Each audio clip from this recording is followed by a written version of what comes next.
নমস্কার বন্ধুরা, আমি অর্ক রায়। আমার ইউটিউব চ্যানেল দৈববাণী চ্যানেলটি ভালো লাগলে অবশ্যই লাইক, শেয়ার অ্যান্ড সাবস্ক্রাইব করবেন।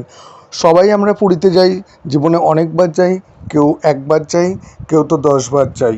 কিন্তু আমরা কি কখনো জানি যে পুরীর রথ আসছে? পুরীর রথের সম্পূর্ণ বিবরণ আমরা যাই, সমুদ্রে স্নান করি, ঘুরে চলে আসি, কিন্তু কখনো পুজোতেও দিই মন্দিরে গিয়ে, কিন্তু কখনো কিন্তু এত খুঁটিয়ে কখনো জিজ্ঞাসা করি না বা জানতে চাই না যে পুরীর রথের আসল মাহাত্ম্য কী। আজকে আমি পুরীর রথের সম্বন্ধে সমস্ত বিবরণ আপনাদের জানাতে চলেছি এই ভিডিওতে। চ্যানেলটি ভালো লাগলে অবশ্যই লাইক, শেয়ার অ্যান্ড সাবস্ক্রাইব করে আমার সাথে থাকবেন, আমার চলার পথের সঙ্গী হবেন। এবার শুরু করতে চলেছি পুরীর জগন্নাথ দেবের রথের সম্পূর্ণ বিবরণ সহ 3 ভাই বোনের রথের ব্যাপারে। জগন্নাথ দেবের রথের নাম হচ্ছে নন্দীঘোষ। যে দড়ি দিয়ে এই রথ টানা হয় তার নাম শঙ্খচূড় নাগিনী। বলভদ্রের রথের নাম তালুধ্বজ। এই রথের রশির নাম বাসুকী নাগ। সুভদ্রার রথের নাম দর্পদলন। এই রথের রশির নাম স্বর্ণচূড় রাগ। সম্পূর্ণ রথ শুধুমাত্র কাঠের তৈরি এবং ফলে রথ চলার সময় ঘর ঘর কর্কর শব্দ হয়। এটিকে বলা হয় বেদ। জগন্নাথ দেবের রথের প্রতিটি অংশ অত্যন্ত পবিত্র। 3টি রথে 33 কোটি দেবদেবী অধিষ্ঠান করছেন, ফলে রথের রশি স্পর্শ করলেই 33 কোটি দেবদেবীর চরণ স্পর্শ করা হয়। জগন্নাথ দেবের রথের নাম নন্দীঘোষ বা কপিধ্বজ। এই রথে 16টি চাকা, রথের রং পিত। 16 চাকা মানে 10 ইন্দ্রিয় আর 6টি পূজা থাকে ভগবানের নিচে। রথ যখন চলে প্রথমে থাকে বলরামের রথ, কারণ বলদেবু দাদা, আর আবার জগতু গুরুতত্ত্ব, তিনিই তো নিত্যানন্দ। সবার জীবনে আগে গুরু কৃপা আসতে হবে, তারপর চলে সুভদ্রনাথ, সুবল হলো ভক্তিতত্ত্ব।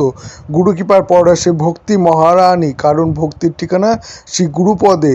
গুরুদেব হলো ভগবানের করুণার মূর্তি। তারপর যায় জগন্নাথের রথ, প্রথমে গুরুদেব, তারপর ভক্তি, তারপর ভগবান জগন্নাথ। রথযাত্রায় তথা বছরের এই দিনে প্রভু জগন্নাথ তার ভাই ও ভগ্নীর সঙ্গে মাসির বাড়ি বা গুন্ডিচা মন্দিরে বাস করতে যান। পুরীর জগন্নাথ দেবের মন্দির থেকে 3 কিলোমিটার দূরে এই মন্দির রয়েছে। এখানে 8 দিন কাটানোর পর মূল মন্দিরে ফিরে আসেন তারা। প্রচলিত বিশ্বাস অনুযায়ী রথে রশি স্পর্শ করলে পুনর্জন্ম হয় না।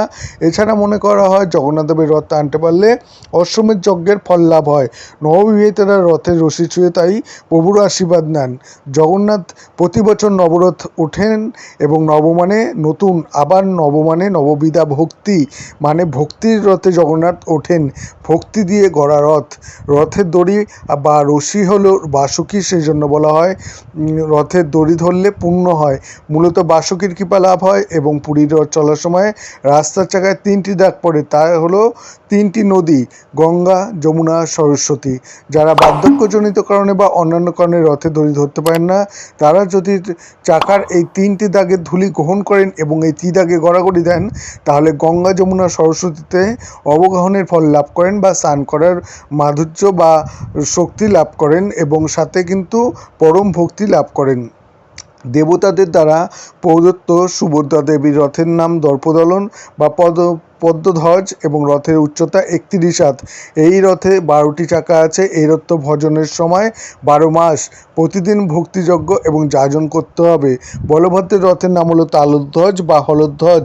14টি চাকা আছে। 14টি চাকা মানে 14টি ভুবন। বলভদ্র হলো গুরুতত্ত্ব এবং গুরুতত্ত্বের অধীনে এই 14টি ভুবন। রথের দর্শনে শ্রী চৈতন্য মহাপ্রভু নৃত্য করছেন, অপলোক নয়নে দর্শন করছেন জগন্নাথ। রথ চলতে চলতে মাঝে মাঝে থেমে যায়, এর কারণ রাধাভাবে বিভোর মহাপ্রভুকে ভালো করে দেখার জন্য রথ একটু থামে আবার চলে। অনেক ভক্তের মাঝে মহাপ্রভুকে না দেখে জগন্নাথ থেমে যান। আর রথ ও প্রকৃতি, কারণ তা প্রভু জগন্নাথের ইচ্ছা শক্তিতে রথ চলে। আজও রথ অচল জগন্নাথকে দেখে রাধাভাবে বিভোর মহাপ্রভু আনন্দ নেচে নেচে যায়। 206টি কাঠ দিয়ে জগন্নাথের বুত তৈরি হয়, ঠিক আমাদের দেহ 206টি হাড় কিন্তু থাকে। আর পুরীর রথের 42টি চাকা, বলদেবের রথের 14টি, জগন্নাথের 16টি এবং সুভদ্রা দেবীর 12টি। ভিডিওটি ভালো লাগলে অবশ্যই লাইক, শেয়ার অ্যান্ড সাবস্ক্রাইব করবেন।